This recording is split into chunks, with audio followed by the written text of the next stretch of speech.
Bago ang lahat nakasale sa Shopee ngayon itong Vivo V15, 8256 po ang storage niya na dati ay mabibili pa ng almost 10,000 ngayon ay mabibili na lang ng 3,218.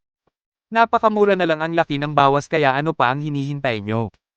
E-check out agad pindutin lang ang link na nakapin sa comment section, maraming salamat po.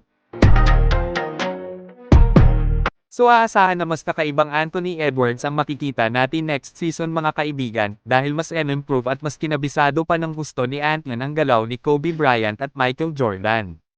Sa ilang mga nagdaang season ni Ant sa liga ay nakitaan na po natin siya na may-ani ng Kobe at MJ, kung saan tinawag pa nga itong si Anthony Edwards na anak sa labas ni Jordan.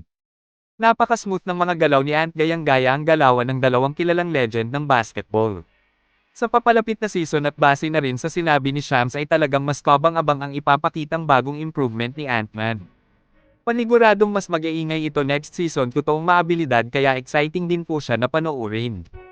Kayong mga kaibigan ano ang masasabi nyo tungkol kay Ant-Man Anthony Edwards? Mag-comment lang po.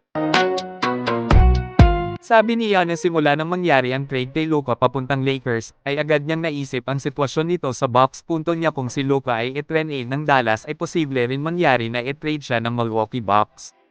Well alam naman na natin na walang imposible na mangyari sa NBA pagdating sa usapang trade, kahit sino ay po pwedeng malipat sa ibang team nakadepende na lang din talaga sa sitwasyon.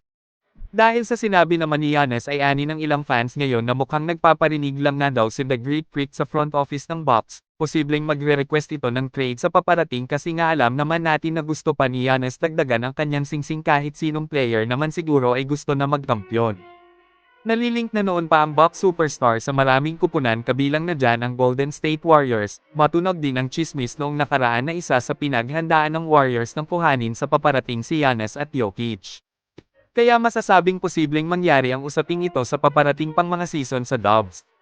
Kayong mga kaibigan ano naman ang masasabi nyo dito tungkol sa Giannis sa Golden State Warriors? Mag-comment lang. Or listen, Papula Beats. Samantala itong Warriors na si Braxton Key ay kinuha na po ng Memphis Grizzlies. Reaksyon ng mga fans ng GSW ay sayang na daw si Key dahil magaling na daw siya sa depensa at may opensa din po si Braxton. Pero kayo mga kaibigan ano ang masasabi nyo tungkol kay Braxton Key? I-comment lang po yan sa ibaba at akin pong babasahin yan. Bago tayo magtapos ay sipatin natin saglit ang galawan ni Key.